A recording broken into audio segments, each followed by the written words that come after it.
Mamlakatimizda tadbirkorlikni jadal rivojlantirish va qulay ishbilarmonlik muhitini yaratish bo'yicha izchil islohotlar amalga oshirilmoqda. Shunga qaramay, ayrim tadbirkorlik subyektlari belgilangan tartib-qoidalarga amal qilmasdan, soliq hisobotlarida ishchi xodimlar sonini kamaytirib ko'rsatish orqali qonun buzilish holatlariga yo'l qo'yayotgani kuzatilmoqda.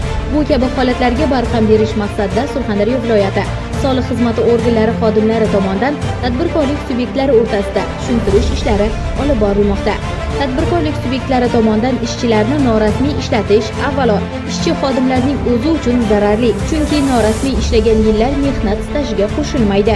Bu esa keyinchalik mehnat stajiga yarasha pensiya olish huquqidan mahrum qiladi. Bundan tashqari, vaqtincha mehnatga layoqatsizlik holatlarida ijtimoiy to'lovlar to'lanmaydi. Ayollar esa ish haqqi saqlangan holda tug'ish oldi ta'til va suyunchi pulini olish imkoniyatlaridan mahrum bo'ladi. Shuningdek, ish beruvchi tomonidan ishchilarning hayoti majburiy sug'urtalanmaganligi sababli sug'urta to'lovlaridan ham foydalana olmaydi.